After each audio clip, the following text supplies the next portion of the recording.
Good morning, everybody. Happy St. Patrick's Day. And we are getting ready to start our webinar this morning on appraisal for non-appraisers, but we're going to give it just about 30 more seconds because we still have quite a few people logging in. So bear with us here just a minute, and then we're going to launch right into the event for today. Thank you all for joining and participating with our Mountain West Financial Appraisal for Non-Appraiser workshop.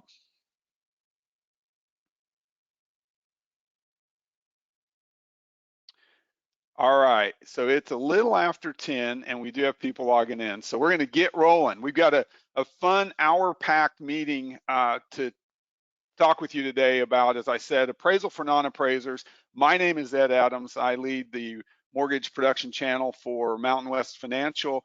And with us today, our honored guest and featured speaker is Danielle Chavez. Thank you for joining, Danny.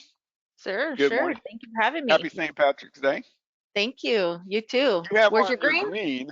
Yeah, I I got see. my Good green question. I on. I knew you were going to say that. I looked through my closet and I had absolutely nothing green, but I do have this super cool Mountain West Financial barbecue apron. So I'm wearing that today.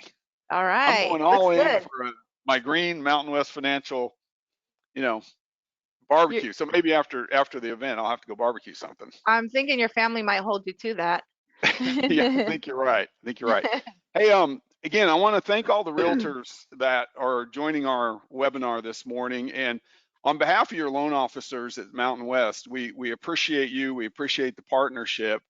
And you know, the reason that we're doing this is we're in a fast and furious real estate market. As everybody knows, there's a lot happening in the economy relative to interest rates and demand for housing. And when you get into these market conditions that we've been in and that we're still continuing to go through, you know, understanding and reading appraisals can be a challenging thing to do at times. And Danny has put together a workshop for us that helps if you're a non-appraiser, but it helps on how to look at an appraisal, how to evaluate it, and try to understand what appraisers go through to keep up with these rapidly changing market conditions. It's pretty easy to appraise. Danny, you can correct me if you're wrong. I had a lot of years in appraisal background too, but it's fairly easy to appraise when you're in a flat, stable market. Where it gets Right. complicated is when the market is either going significantly up or significantly down, and you get on these curves or possible curves of prices even moving up rapidly or moving down rapidly. So then this kind of workshop is super helpful, I think, for realtors and all of us to help understand how to best look at and evaluate an appraisal. So it's a very timely workshop, and certainly appreciate you leading this, Danny, and we'll just jump right in. Sure. Sounds good. Angela, are you moving the slides for us? Hey, and as we're setting up the front Okay. slide, I'll mention to everybody on the call that as we go through the call, Danny will take some breaks for questions, but the easiest way to do it is if you go over to your chat box and input any question that you have, then at points along the presentation, we'll be able to stop and address the Mhm. questions or comments that you have. And we'll try it like that. And if we need to unmute at some point, we will, but it's easiest for everybody just to put in any kind of comments or things that you think about the workshop or anything that you want to express to us. Feel free to put it in the chat box and we'll monitor that as we go. Yes, and I will don't I hope you guys are okay. I'm not ignoring you guys. I'm actually looking at my notes a little bit turned, so I'm not trying to ignore anybody, not make eye contact, so to speak. So I will go back and forth. Just bear with me. It looks Um, great. okay. Okay, so here is our just a little quick list of the contents of this presentation and what the different topics we're going to be talking about today. But this is just more informational. So we're gonna, dive right into it and give you guys some hopefully helpful insight. So here is half of the page one of the URAR report, which is the most standard typical report form that we use, and it's for what we mostly see is for the single family report. So what it's called is the 1004 URAR. And if you notice on the left-hand side, the sections are actually divvied out so that you can more easily locate the information that you are wanting to find. So page one as a whole has the majority of the information about the subject. So you're going to have everything from like the very top section is the subject. So you're going to have the basic subject information, the borrower's name, the owner's name. If it happens to be a refinance, it may be different. The property address, APN, all the tax information, that kind of stuff. And it'll indicate whether it's a refinance or purchase, and it has some basic information there. The next section right under that, which was led into by the subject section, is the contract section. So if it's a purchase transaction, you're going to have all of your basic contract information there. And then just below it will be the neighborhood section. So this gives you not just information about the subject, whether the location is rural or urban, but it's also going to tell you some of the market trends for that immediate market that the subject is located in. So you'll see over here on the one unit housing trends, you're going to see this section right next to the one unit housing trends to the left. It's called one unit. Oh, sorry, I'm looking at the wrong section. The one unit housing trends, pay particular attention here because we will come back to it. So this is an important aspect right now because we're in a rapidly changing market, and we have been for the last couple of years. So this kind of gives you I'm gonna come back and give you some detail on why that's important to be familiar with. Let's see here. If you go to the next slide, please, which is the second half of page one of the URAR form for the 1004 single family. Again, on the left-hand side are the sections that we are looking at. And if you look, the top portion there of the screenshot says site, and this will give you information about the site of our subject property. So it's going to give you such information as the lot size, zoning information, which that is also an important area to take notice. It gives your zoning compliance and that kind of stuff. So we're going to come back to that as well. So please, take a look at that one. Below that is the improvement section. This will give more information, again, about the subject property, but more in terms of the foundation, the condition of the foundation, types of windows, types of roof material, whether it has central air and heat, that kind of stuff, garage count, GLA, bed and bath count. It will also give the condition rating, which towards I would say, the latter end of the improvement section, where it starts with describe the condition of the property. There you're going to see a C1, C2, C3, that's a condition rating. So we're going to pay particular attention to that as well, because we'll come back to that section and give a little bit better understanding, hopefully, of what that means. Let's see, I don't know here. We're going to jump into, let me see here. I want to make sure, that's just a super brief overview of page one, but just so you guys are aware, all your basic information about the subject property, like your pertinent information, will be found on that page one. There are multiple other sections of the appraisal in general that are very important, and we're going to touch base on those as well. But this is your main reference point, will be page one. And I keep stressing page one of the URAR because you'll get a document. It could be 40 pages long, but the very first page is not necessarily the first page of the appraisal report. The appraiser has to include, a ton of other information, such as, photographs and maps and graphs and that kind of stuff, and disclosures.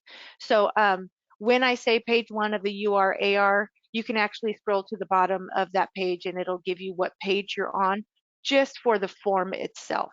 So if the appraisers had to add additional pages to the actual URAR, it will not necessarily have a page number on it. So you kind of have to become familiar with the templated version of the form itself. So it's just kind of a little insight there to maybe help you through.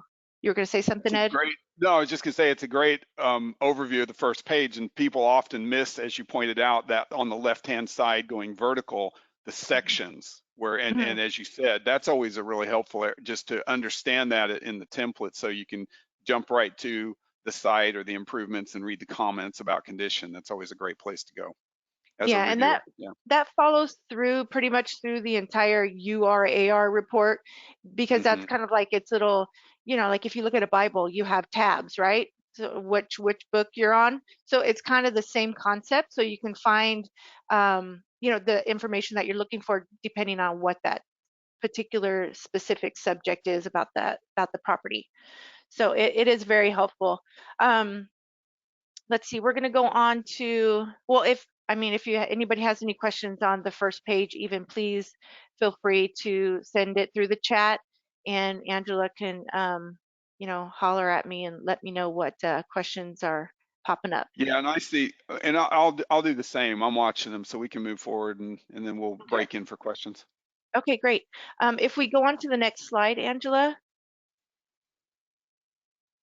Now, this is probably the first and most common place everybody that has to work with an appraisal is looking at. They're looking for the value, what the final opinion Yep. of value is, right? So it's the number one place we all go to, because if the value came in, we really don't care about anything else, right? No, that's not quite true, but that's kind of our mentality, right? Because the most important thing is, gosh, did it come in at sales price? Okay, so here is the reconciliation page. This is where we're obviously going to see the final opinion of value, the effective date, and remember this effective date as well is very important. Um, I will come back to that. So just another thing I'm pointing out to try to remember. Okay, Yep. here also we have all the different value methods or approach to values with a figure attached to it. So we have um, I'm going to jump a little bit ahead. So we Hmm. have our sales approach, we have the cost approach, and the income approach. And that's the bolded line of the screenshot here on the reconciliation page. And that's actually what we're going to jump into next. But before I move on to that, I cannot forget. Here is also where not just the final opinion of value is, the effective date, but also any conditions the appraiser is calling out. This is not the same as maybe what the lender or investor would call out. So this is just, you're going to see the boxes checked, whether it's as is, subject to. So if it's a new construction and it's not quite finished, it'll have the subject to completion per plans and specs.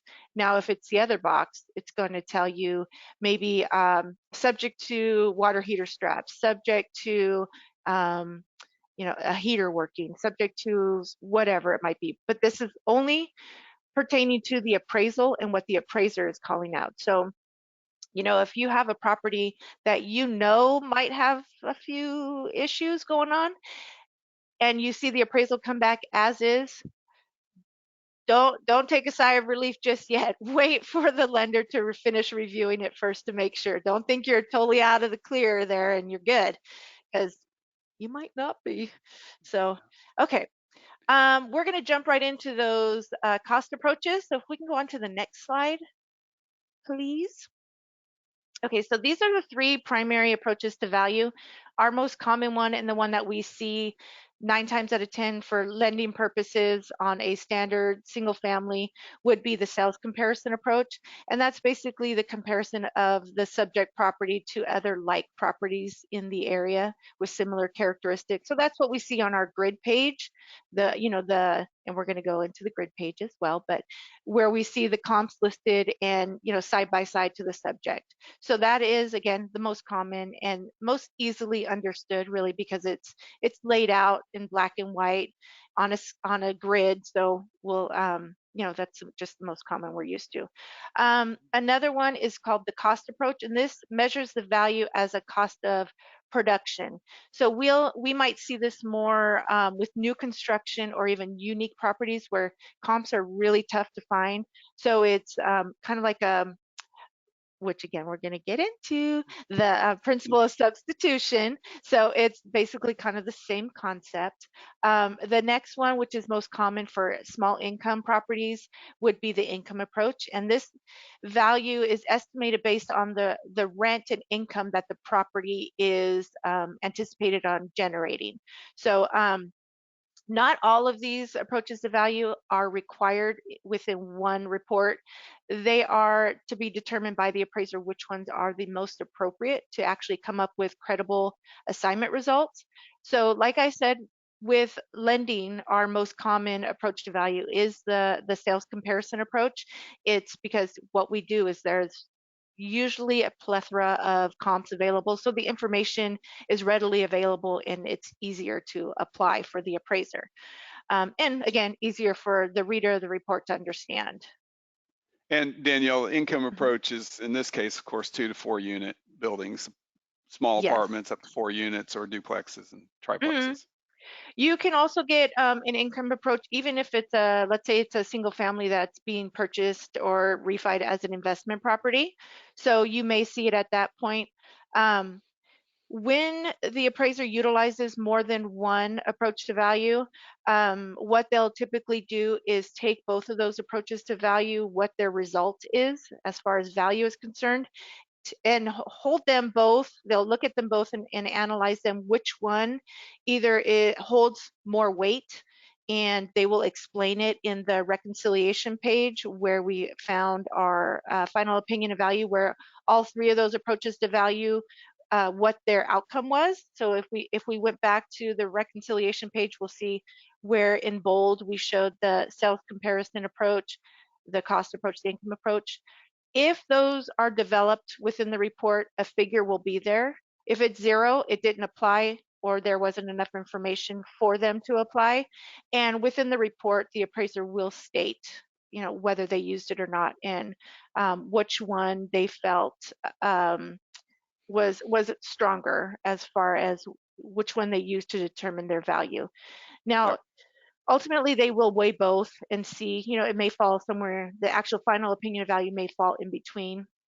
It's more just informational purposes for the reader to be able to see the outcome of each approach. So let's see, we'll go on to the next. Any questions so far on that? Not until we get to our break. As you're moving Okay. forward, one question is, will this recording be made Oh, available?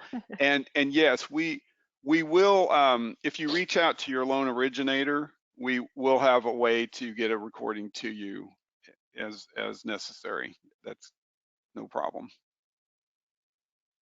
And I'm not able to respond in the chat to everybody, so we'll just keep keeping an eye on these comments as they come in. Okay. okay. Okay. So we're good for Angela, now. can we go on to the next slide, please? And this is the sales comparison approach we were just talking about. So this is the grid page. The This good is the stuff. yeah, this is the fun stuff. This is we're getting down to the nitty gritty. That's Sorry, right. it's not always good news.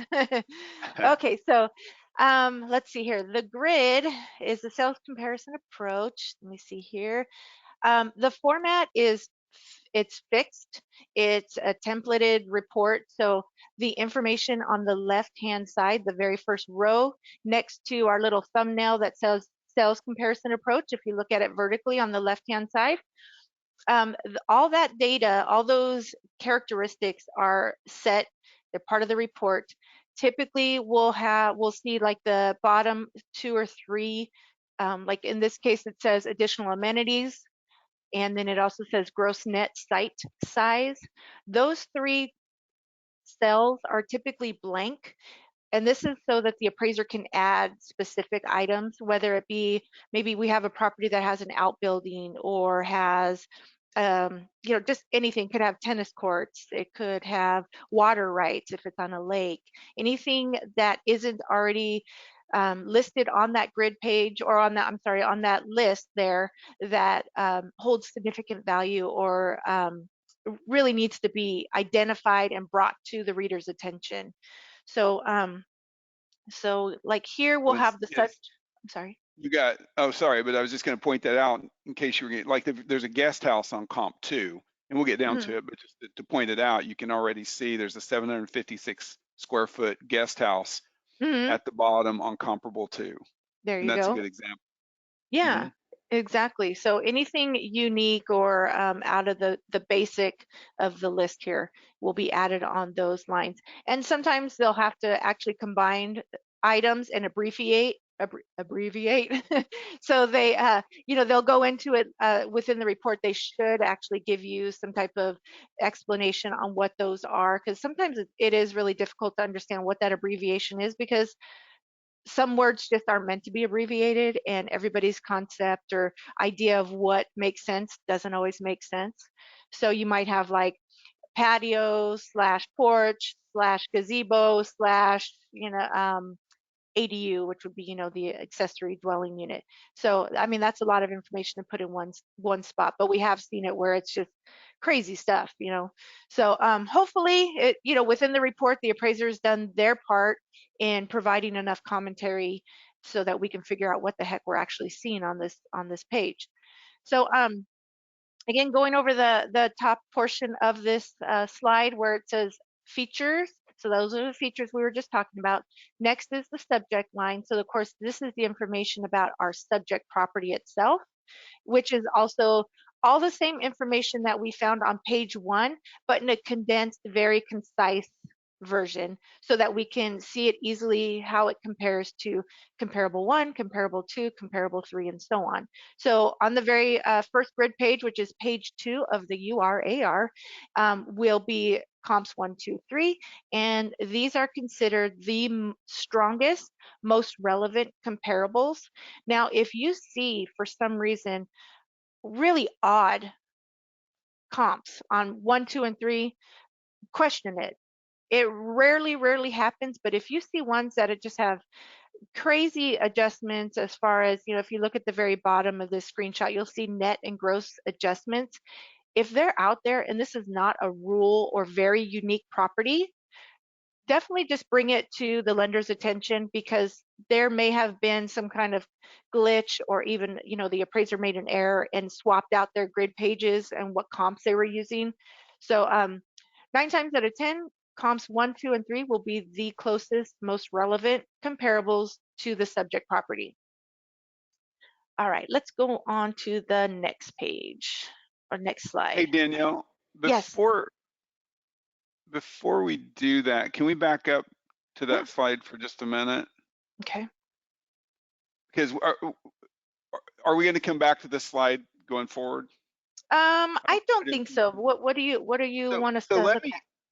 yeah, so this is just, in my mind, a really good tip or trick. If you're reviewing an appraisal and you're trying to determine whether, and whether you agree or not, if you're trying to determine if this is a sound appraisal. And this is a pretty Mhm. good example because you'll notice these properties are in Santa Barbara and Goleta. And in this case, they're about a mile away, but one's close. Comp 3 is pretty close. So Mhm. sometimes you can see comps that are a little more distant. But what you're looking for is in an appraisal, when you have a sales price range on your comps 1 through 3, if you have a range and you're able to look at an appraisal and it funnels that range down into something closer, then that's an indicator that that's a pretty solid appraisal. And the second thing when you're reviewing appraisal is you're looking for things that help bracket the subject property. So you Mhm. want to find some things that are a little bit inferior and some things that are a little bit superior, because typically when you get on real estate valuation and you have varying degrees of characteristics, you're never going to find model matches. I mean, so you do occasionally, but it's pretty rare. But when you get into properties that have, in this case, let's just look down here. This property has a little bit of a location issue. The subject is backing up to a busy street. And so you'll notice comp 1 is a little bit better. Comp 2 is the same. Comp 3 is a little bit better. So they bracketed the subject property by finding things that are either the same or a little better. Or Mhm. if you keep looking down, the condition on comp 1 and 3 is a little bit better. So they made negative adjustments. They adjusted down because the condition on comps 1 and 3 are a little better, but comp Mhm. 2 is the same. So they're bracketing location, they're bracketing condition, and you'll Mhm. notice the same thing in square footage. There's 2 properties that are smaller and 1 property that's larger. So again, Mhm. the subject is bracketed by characteristics that are a little better and a little worse. And what that does is it helps you funnel down to a range where then you can select a value for your subject property. And in this case, you'll notice it's a fairly tight range at the bottom. It's roughly 1.1 to 1.2 down at the bottom, the adjusted values. So they all came into some reasonable range. And the appraiser chose, as Danielle said earlier, weighted their decision around these 3 primary comps.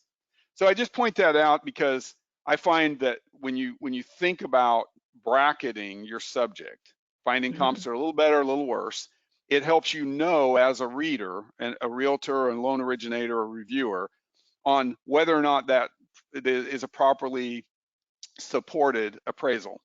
So just a Mhm. couple of tips and tricks as you look at the adjustment grid when you're reviewing an appraisal. I think you But took a sneak that's my peek two of cents. the rest of the presentation because I think there's like 3 slides you just took care of. Thank you. Covered some of that. Well, you'll get into the theory, but when they look at Yeah. it, it's important to see it here on because it shows the numbers. So I just Yes. wanted to kind of point those out since we're moving through this slide. Well, you know your stuff. Back You to could the be an appraiser, man. been there, done that. Yes. Yeah. Well, now that we're still All on this right. page, actually, and I got a chance to zip my lips, I did see a couple things that I wanted to point out as well that we spoke about on page 1. And these are kind of like things that we're going to go over as just kind of like misconceptions, if you will, that are Hmm. an easy thing, things that are easily misunderstood by the reader of the report. So if we pay close attention on the left side of the features, you're going to see where it says of sale date of sale slash time. So there you'll see where it says S, like on the first comp, it'll say S02/19, C01/19. So we're going to go over that soon. So just hang tight. That's a cliffhanger. And then Good call. also That's right. a cliffhanger, yeah. So, and then about halfway down where Ed was mentioning about the condition rating. So you'll see on the subject says C4, comp 1 says C3, and so on. We're going to talk about that as well. So that's a big one. So keep those in mind. 2 cliffhangers just from this slide. All right, you got that? Are you ready? Got it. Good Okay. one. Let's go. Okay. So again, with this comps 1 through 3, typically they're going to be again the strongest, most relevant, which means they're the most recently closed, closest in proximity, overall most similar characteristics. That's the hoped for idea here. So if we go on to the next slide, and I think actually we can go down 2 slides. One more, please.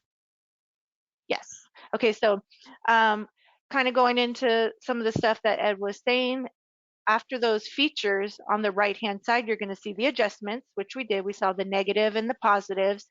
So how that is figured out, how those figures are determined is called paired sales analysis. So basically what the appraiser does is they look at 2 as identical properties as possible. And let's say property A has a 3-car garage, property B has a 2-car garage. What is the difference in that sales price? What it closed for? Let's say there's a $5,000 difference. The the property with the 3-car garage sold for 5 grand more than the property with the 2-car garage. In this case, the market's reaction to having or not having that 3rd-car garage is $5,000. That's where the adjustment is figured. Now, the appraiser doesn't just do, 2 properties. They'll do multiple properties to be able to figure out that isolated amenity, if you will. Now, they'll do that throughout each difference. So if a subject property, if you can't find model matches, which again is very rare unless you're doing like a tract or something, a new tract, or a very populated active market area, then it becomes very tough. Now with each difference in amenities and features, that's what the appraiser does. They do a paired sales analysis, isolating the characteristic or amenity that's in question to determine what the market's reaction is. So, and that's how they determine altogether what those adjustments are on the right and left. Now, this also falls into the bracketing where like Ed said, you'll have a property, ideally you'll blah, blah, blah. The appraiser will try to find as an identical property as possible, one that's better, one that's worse, so to speak, meaning not necessarily in perception as far as condition, but as far as an inferior and a superior. So let's say we have a property, our subject property is 1,500 square feet, 3-bedroom, 2-bath. Ideally, we'll have one just like that. Then we'll have one that maybe is a 2-bedroom, 2-bath, which is 1,400 square feet. And then we'll have one that's 1,700 square feet, 4-bedroom, 2-bath.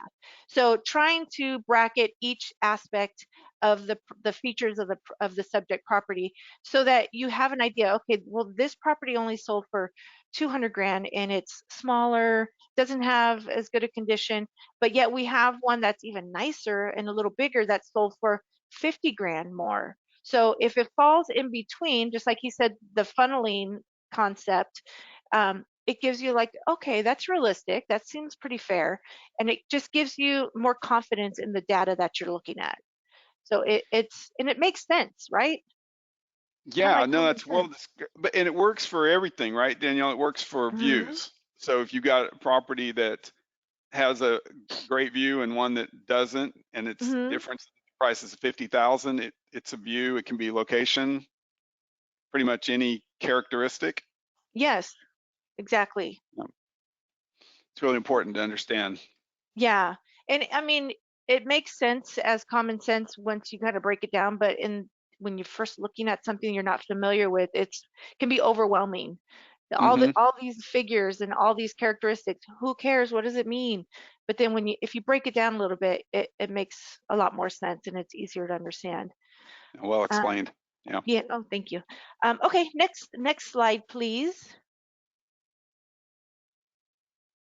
And this is also part of the grid page or where you're going to see your comps. This is the bottom section. Here is the first little screenshot here is the actual sales prices of each comp. And the bottom little portion of the graph is the adjusted sales prices.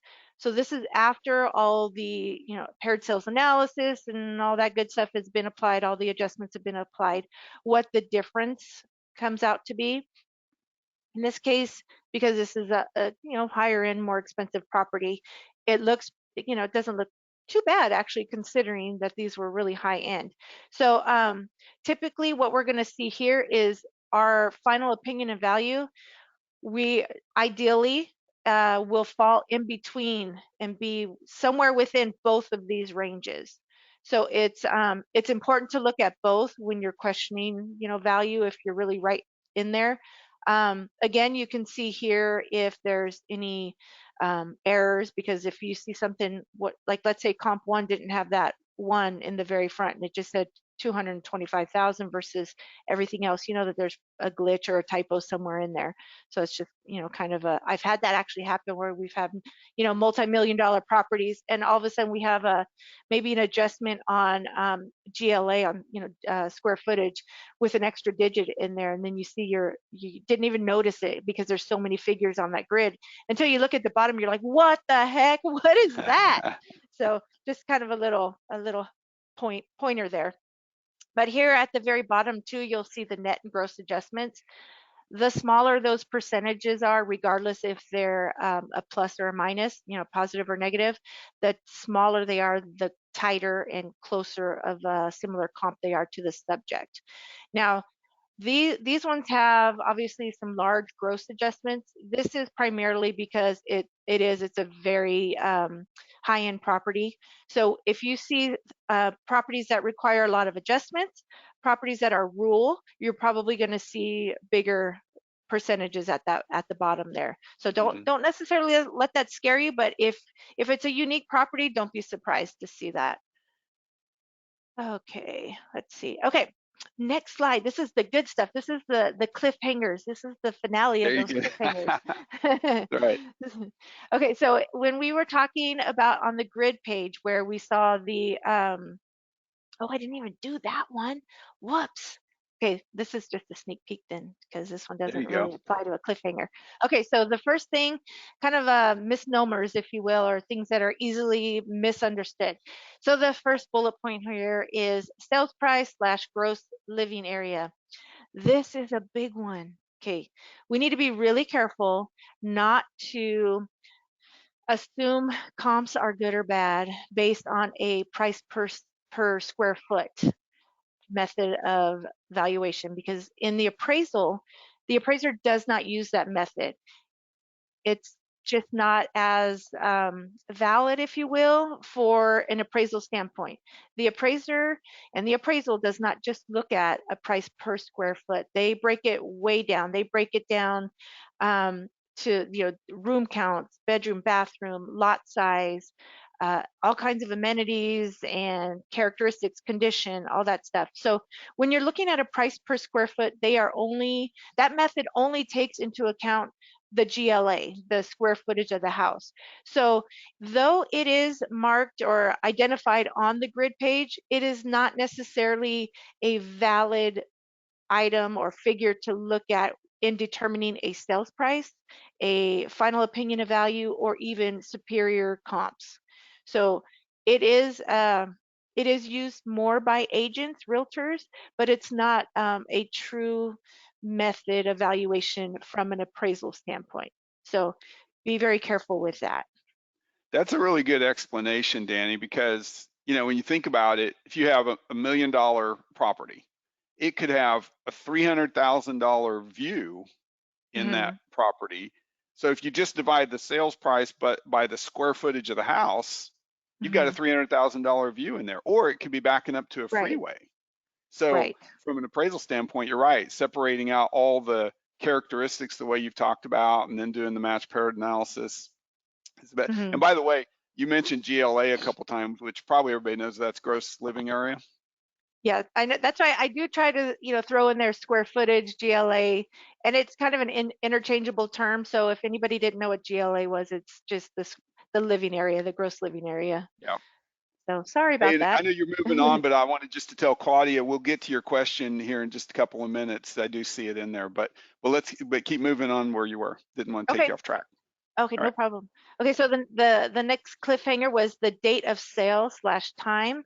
Okay, so where we saw the S followed by the 12/21. In this case, I'm using a different example, but so we have S12/21 and C11/21.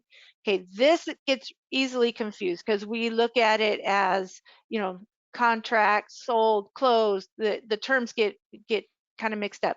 In this case, the S stands for sold.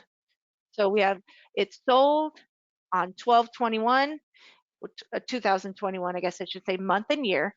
And then the C stands for contract, when it actually went pending into contract into escrow. So C, November, so contract November 2021. So hopefully that helps because a lot of people get that one confused. Yep. Actually, it didn't make sense to me when the forms changed back in 2005. Oh my gosh, this was so hard for most of us to get. We're like, no, that just doesn't make sense. C is closed, right? Closed, but Mm-hmm. it wasn't it. Okay, so now C also means condition. So the next cliffhanger bullet point was condition. So this one really irritates people. So you see a condition rating, which is a C1, C2, C3. We see that on the grid. We'll see that on page 1. So on midway, pretty much to the bottom of page 1, we'll see C1, C2, C3. And the comments that follow right after it are templated. which really stinks because it's not necessarily applicable to the subject property. So for an example, if we put on page 1 and then on page, the grid page, a C4, the automatic verbiage that the report puts in there is no updates in the prior 15 years. Well, what if the house was just recently repainted or the flooring was done? It causes so much confusion. So the report actually does have definitions in there for all of these, weird little things like the condition and quality rating. So you can look through the report and find that definition. And that's basically what the appraiser does. They look at those definitions to see where our subject property mostly fits. So if our subject property mostly meets the definition of a C4 condition rating, though it might have a couple things that aren't quite right, that's what they rate it at. But again, they're going to then add commentary that states, okay, so this is a C4, yet the property has been updated with X, Y, and Z within the last 2 years, 5 years, whatever it might be. So don't let that automatically make you think that the appraiser missed a bunch of stuff. So when you see that, look through the report, look through the comment section, because typically that is where they're going to add all the extra stuff that the C4 automatic definition did not include. So don't get mad. That's a really great description because I'm assuming there's a lot of people on this call that are kind of like me, who've been around this business for a minute. And we used to refer to condition as excellent, good, Yes. fair, and average. And so it can be a little confusing now. And this has all been in place for quite some time now, but Mhm. you're right. That's a great description of the condition ratings. Yeah, it gets why couldn't they just keep it simple, right? Yeah, that They had to happens. make it Hey, super confusing. on the sale and contract date, the appraiser gets that information usually on the comparables that they're using, usually from Mhm. MLS or input Yes. that realtors provided, right? Yes. Or in other areas, but Yes, I primarily. mean, appraisers rely heavily on MLS. So as just a, suggestion, recommendation, the more and the better information, the more complete the MLS listings are, the more likely that our reports, the appraisal reports, will also reflect that. They'll be more accurate, more current. Just like a lot of agents don't prefer to put in there whether there's additional living space or additions or whether it's permitted or not permitted. It's, the appraiser isn't the permit police. First of all, they're not going to, the information that the appraiser reports in their appraisal report does not go back to the counties or cities to, identify that a property has extra living space that they should be being taxed on. So that information does not go any further than the report unless there is like a really unique property and the appraiser can't get information from the lender or the agent on some specifics, whether like permitting, they actually may have to call the city or county and give an address rather than just general asking a general question. They may end up having to give an address, and that's when we may have issues. So again, the better, more solid information we have on the MLS, the better it's going to be for everybody. you know Appraisers and realtors, sometimes they butt heads, but really at the end of the day, we're all on the same team. We're trying to get the job done. And an appraiser, we have a saying that the appraiser is only as good as their last report. So they're in business to make money as well, to have a livelihood. So they're not out to kill deals. They're not out to prove an agent wrong or anything like that, because if they it's to their best interest to meet a sales price. Not that they're going in there with that preconceived goal, but they will try everything they can to actually justify that sales price, because if they get a reputation of coming in low or being a sloppy appraiser or whatever, they're not going to get as much work. So their livelihood and even their licensing is at risk. So I mean, we have some appraisers are just like anybody. There might not be very nice people, and that happens. And we try to weed I guess it would be non-team players out.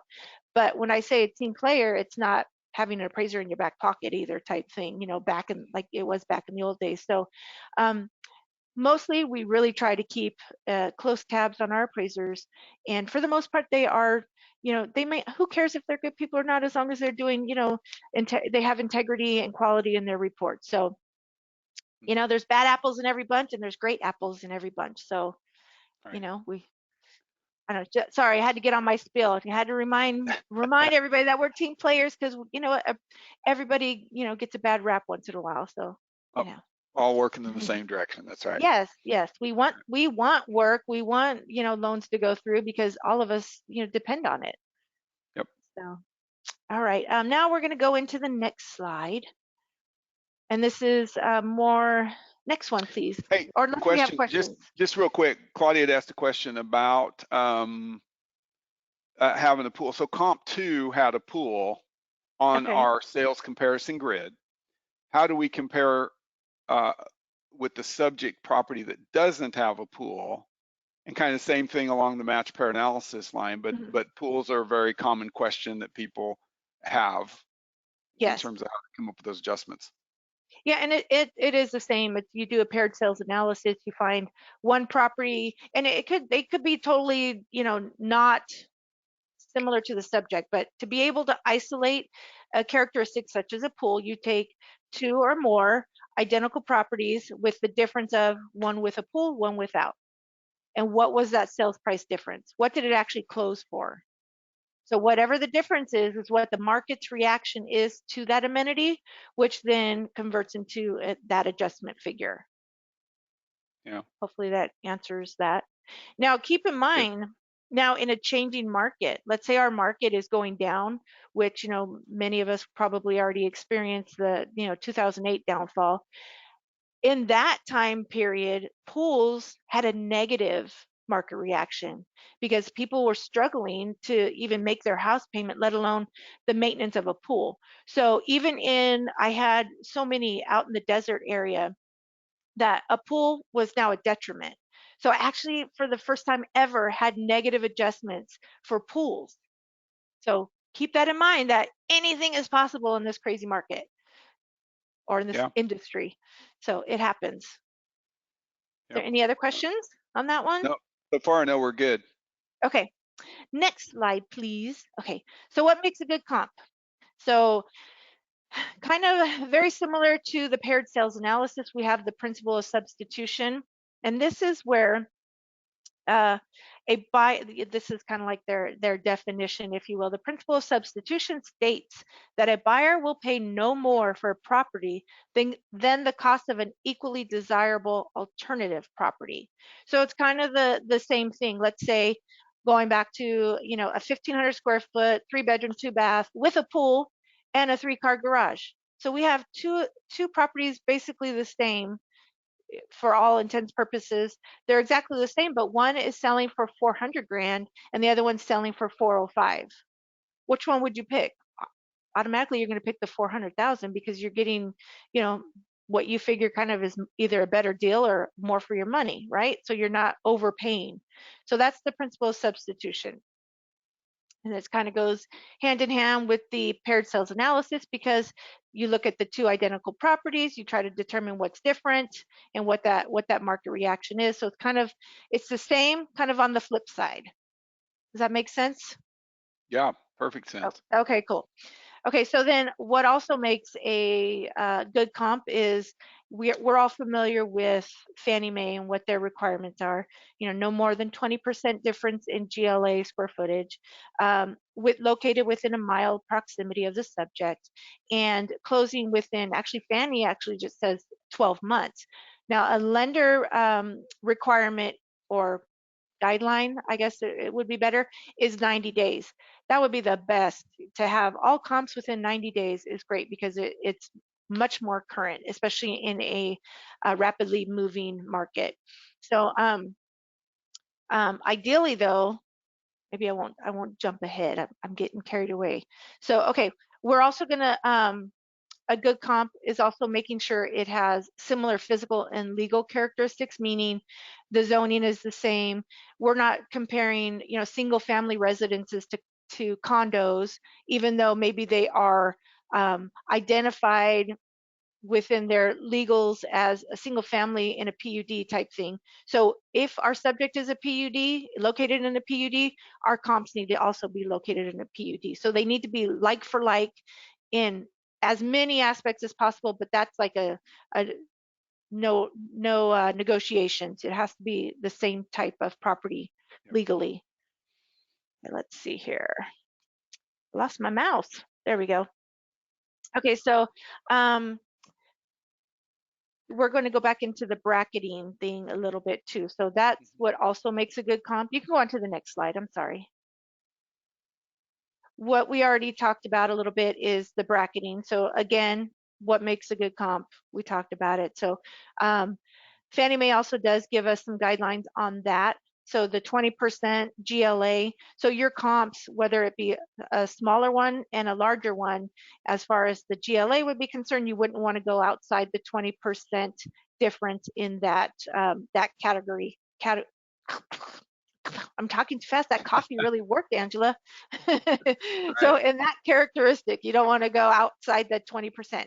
The time that it is acceptable is if, let's say, you just don't have comps available, or it's a rural property and your criteria, your search parameters have to be expanded out. And again, the appraiser will include commentary about that, because they're going to get dinged by the underwriter if they don't. We also require, at least for this lender, we do require listings to be included. Listings do not really too much play a role in the final opinion of value. What they are included for is to give an idea of the direction of the market, the current market, where the market is going. If you see listings that are actually listed lower than our sales price of our subject, that is starting to show that there is a declining trend possibly in values. Maybe it's a supply and demand thing, whatever it might be. So ideally, like what we've been seeing over the last 2 years roughly, is usually the listings are listed higher than our sales price, because the market has been increasing so much that now that our subject, when it went into contract, it locked in at one price, but maybe a week later, one of our listings just went up, and of course the demand is greater, so of course it's going to be listed higher. So you're going to see, just the listings are to give you an idea of where the market is currently going. So they're just used more so for support. Where it also comes in handy is, let's say, the appraiser is not supposed to take in an average of the adjusted sales prices to determine the final opinion of value, but they do look at each comp to see where our subject falls. If let's say it fell closer to the higher adjusted sales price of a comp, now they're going to also look at the listings. So they look at the listing sales price. They'll look at what the listings adjusted to. Now let's say we're going into a downturn and those listings were listed lower than our sales price. The listings actually adjusted down lower in a range to what our closed sales did. So now, even though our subject was initially leaning towards the higher end of the adjusted sales prices of our comps, now with the listings, it actually falls, it leans more to the lower end. So now the appraiser's like, well, shoot, I don't want to over evaluate this property, because what's going to happen is the borrower is going to take out a larger loan than what the market will support. Are they going to end up, are we going to see a decline in the economy? They try to look at all these other things to anticipate what's going to happen. So it will slightly influence where the final opinion of value falls. So he may just go right in the middle. They're helpful, but they don't really hold a lot of weight.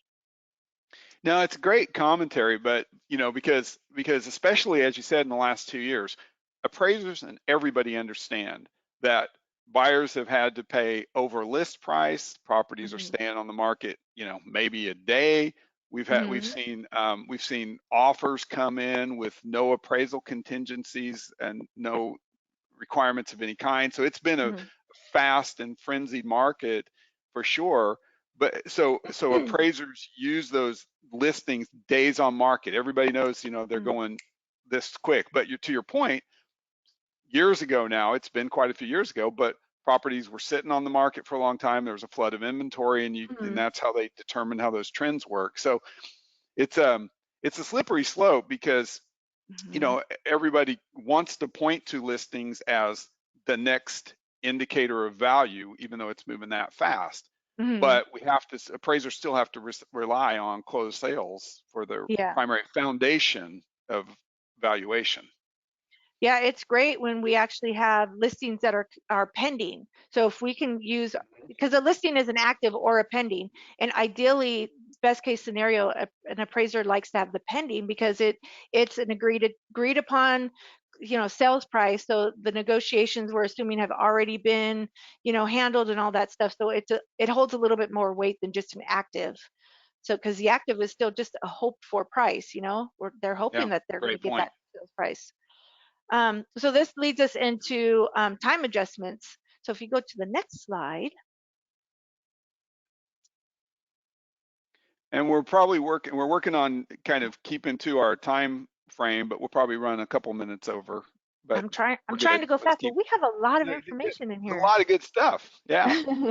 So this is time adjustments. So we're going to see this a lot in our rapidly changing market, which we've all seen over the last 2 years. So here is just the adjustment. The time adjustment is determined by it's an okay here let me read my own notes here. So a time adjustment, also known as a market time adjustment, is an adjustment applied to the comparable sale for the difference in appreciation or depreciation between the time that sale went into contract and the effective date of the subject being evaluated.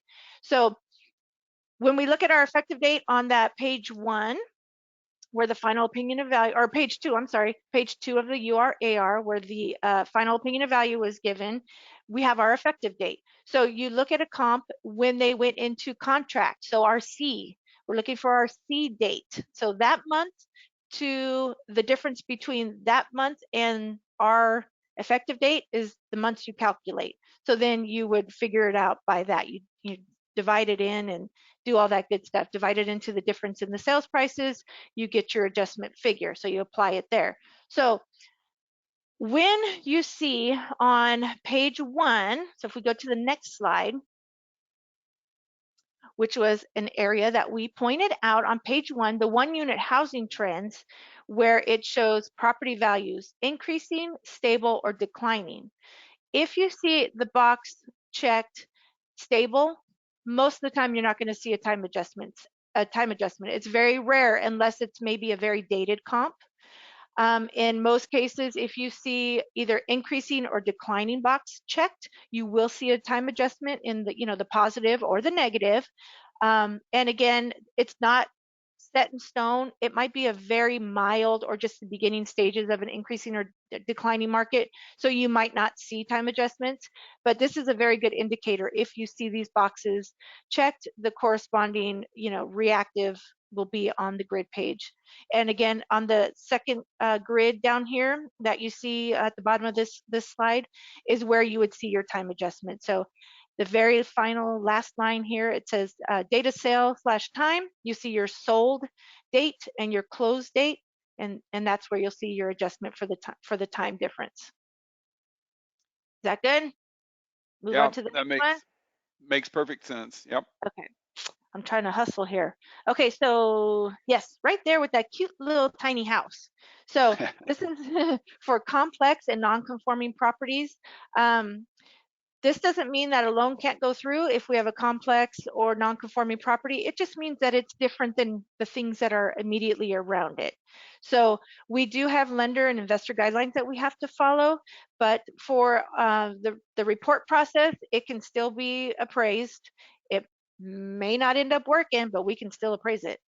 So the difference between a complex and non-conforming property is the complex property may not be, none of this may not be realized until the appraiser actually goes out and does the inspection. So during the appraiser's initial research and inspection, if they find that the property is complex, they're supposed to identify or identify it and inform the AMC so that we would know how to proceed.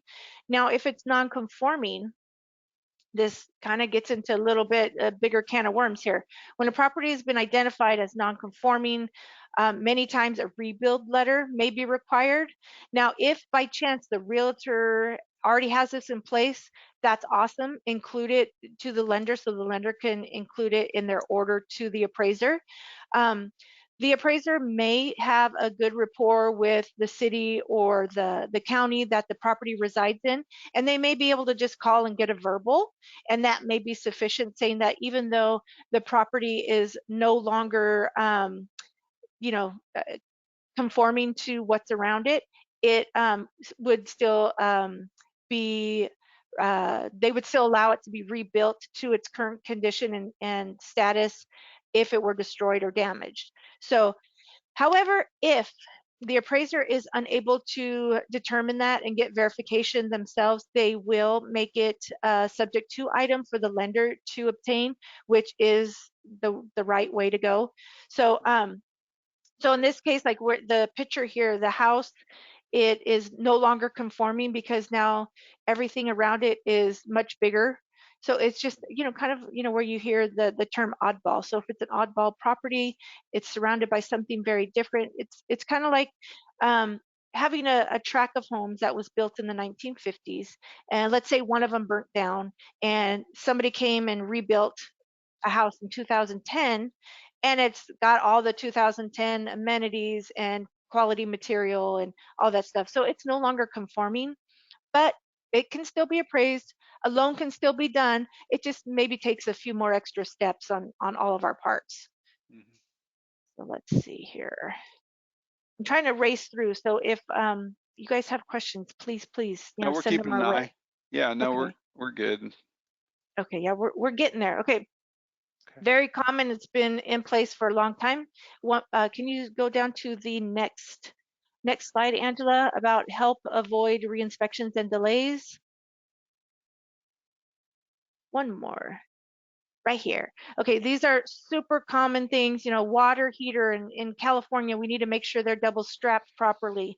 If it's FHA, it has to have the not just the pressure relief valve, but it also has to have the pipe, what is the word? The downward facing pipe so that the water escapes away from the house. So we have to have our CO detectors, our smoke detectors. If it's FHA, chipping, peeling paint, and the chipping, peeling paint pertains to the entire subject site, not just the dwelling. So if the property has an older wooden fence or even a newer one that has chipping, peeling paint, that paint needs to be repaired. The flakes of paint that fall on the floor when they are doing the repair need to be cleaned up. So, and this can pertain to so many. It doesn't matter what the age of the house is. If it's FHA, nowhere on that property can have chipping, peeling paint. So we can move on to the next one because that's pretty basic for most of us. Um, any questions on that? No? No, we're good. Okay, so here's a hot topic, and this is our last big subject here, and this is reconsiderations of value. So this happens when somebody disputes the value; they don't agree with it. Maybe it came in the final opinion of value came in below the sales price. So this could be caused by right now, especially through this pandemic, we've seen where recordings have been super delayed. So at the time the appraiser is doing their appraisal, the data is not there. But 2 weeks from now, once the realtor and the homeowner have looked at it and they're like, wow, this came in really low. What's the deal? We may be able to go back into public data and find that, oh wow, this guy missed like 5 good comps. And it was all because of reporting. So we may be able to find a comp on MLS that says it's closed, but an appraiser has to have at least 2 forms of verification. So then they would go into public data to confirm that yes, it did close, and yes, it did close for that amount. So we saw a lot of reconsiderations of value over this pandemic period. So it could be reporting errors. It could be true errors, not just in the recordings, but it could be the appraiser got poor information from MLS. It could be they got they really screwed up and they just input the wrong information, typos. It could be all kinds of things. So if before I go there, bidding wars as well. So we are seeing a great deal of the bidding wars. Please give your borrowers, some realistic expectations. Just because they are bidding over the sales price to win the bid, to win that house, doesn't mean that the value is going to be there. Especially now, we're starting to see a major stabilization, some changes with our interest rates going up just recently, and all these different things going on.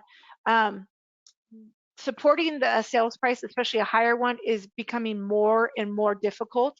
I would say honestly, about 70% of our appraisals coming in right now are below the sales price.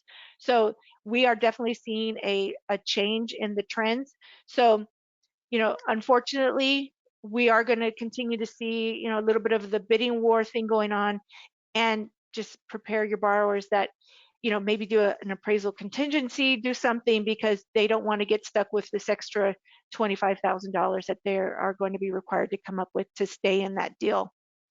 So please, please, please be careful. Um, let's see. Okay, let's see, the next slide is still about reconsiderations of value. So this, we're going to kind of talk about going back to where we spoke about what makes a good comp. If you want to do a dispute, a reconsideration of value, the request, whatever information you have found, needs to go to, excuse me, needs to go to your lender associate, whoever you're working with, a loan officer, a broker. Um, if you have alternate comps that you would like considered, you found specific errors in the report, anything that you think would actually help in a change in support of the value, send it over to MWF, your associate, and they will then put it together, send it to me actually, and I will review it. And as long as it meets the lender guidelines so that we're compliant with all of our regulatory systems in place, then I will send it to the appraiser, and the appraiser can look at it further and hopefully correct it, or give rationale as to why those comps were no good. Now, I can't stress enough, um, especially if you've been in the market or the industry for a really long time. Back in the good old days, agents and realtors could contact the appraiser directly and discuss the appraisal. Well, now there's AIR, which is in place, which tells us that nobody can contact the appraiser in regards to value, or value. um, and I would stress about corrections or errors as well, because it kind of can be misconstrued as a violation. So the only people that can talk to the appraiser regarding value is the AMC that was employed to engage this assignment with the appraiser. So like the loan officer, the broker, the agents, the borrowers, they cannot and should not actually contact the appraiser directly. If they have questions or concerns about the appraisal, whether it be value or quality type stuff within the report, bring it to the attention of the lender, the broker, loan officer, or contact the AMC. You can talk to me. I'll be happy to go over whatever it is. Now, if it's something we can resolve just by an explanation, it'll save a lot of headaches. So when we have borrowers or realtors contacting the appraiser directly, that actually can cause a lot of problems, as far as if it can be construed as an AIR violation, we could actually lose any shot we had at an increase in value.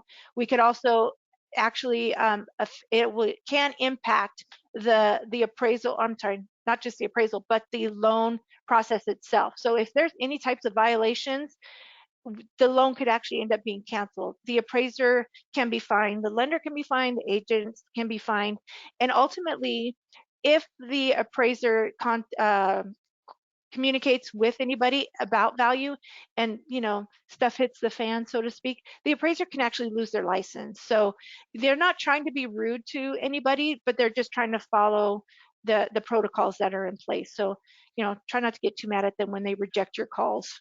Well, it's so important to have a good system of contact. So we have an easy system of contact, getting in touch with you, expressing concerns. We're open to looking at reconsiderations and value, Yes. and you deal with all day, every day. So, it's great, a Yeah, great call me, resource email for our me. loan officers and our realtors. Yes. And Yeah. I have a good rapport with a number of realtors because I was a field appraiser for many, many years. So even like local agents, I still talk to, and we still, work together. And I have no problem with that. I love that. It works.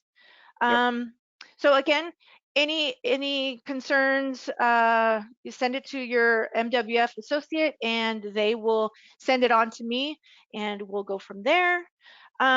Real quick, if you could go down 2 slides, please, to what's coming up, and I'll try to be as neutral as possible because I do have an opinion, but I'm going to try to keep it to myself about these new desktop appraisals. So, okay, so the lender will determine whether or not a subject property meets the criteria to just do our desktop, the new hybrid type appraisal. It's being portrayed as for time efficiency, and I guess it would be a price efficiency or lower price. I don't know. We haven't received any orders yet for those ourselves. It's brand new. It just went into effect this month. So that's kind of going to be kind of an ongoing, we'll see how it goes type of situation. It is still just in the beginning stages where Fannie has issued this report to be acceptable. They're going to see how it goes. It may not become permanent. There's a lot of things that aren't in place yet for this desktop appraisal, which basically all it is the appraiser is doing all the work as a regular appraisal. It has basically all the same information as a regular URAR 1004 form that we looked at. It's very, very similar. The only difference is how they are obtaining their interior information there's all kinds of apps and programs out there now where they can develop and I guess download the subject's floor plan into the appraisal. Again, if it's a purchase, it's very helpful. Your MLS listings are very, very helpful in them being able to complete it. However, how it will impact the realtor, I foresee it being you're probably going to get more emails and phone calls from appraisers looking for confirmation or verification of certain information. So again, going back to your MLS listings, the more information and accurate details you can put in there, the better, and probably the fewer phone calls you'll get. So we'll see how it goes. I mean, I don't really know how this is going to go because it looks like there's a lot of hands in the same pot, and it might be a little bit more trouble than it's worth. Because once the appraiser actually starts doing their appraisal input into their report, they might find that there is not enough information readily available to complete this type of report. So they'll go back to the AMC. The AMC will let the lender know, and they may just end up doing a standard 1004 anyway. So I guess that ideally it was also to, they put this in place when COVID was first, happening, where to be able to continue doing appraisals without entering the home. So they saw that there was some good coming out of it as far as fees and time. Just moving forward, I don't know that the quality and accuracy will be there, but as time goes on, they'll see what they can do to make it better. So moving on from there, and if there are questions on this one, I can answer some, but Some I of would, this we may have to follow up. Sorry, Daniel. We may have yeah, to follow up with conversations after the fact, just because we're yes, past our please. time. Yeah, Now we that can do here's that. our contact information for the AMC. My email address is there. It's danielle.chavez@mwfinc.com. And just in case, my direct telephone number is 909-712-3851. So please, by all means, feel free to email me with questions, give me a call. And yeah, that's pretty much it. Sorry, I was just kind of spitting it out Good as quick as stuff. I could. No, there's so much to talk about, and we could go on for hours talking about Yes. appraisal, and especially in heated markets like we're in. But thank you for being our featured speaker today in our appraisal for non-appraiser workshop. I think you had some great tips and things that people can take away as they go out into what is still a very hot real estate market. and help understand a little bit more about appraisal and appraisal theory. So we appreciate everybody being on this call and being part of the Mountain West Financial webinar today, and hope you all have a great rest of your day and happy, healthy 2022. And don't forget to pinch somebody who's not wearing green, but That's not right. too hard, not too hard. Be kind. Yes. Thanks, everybody. All right, thank you for having me.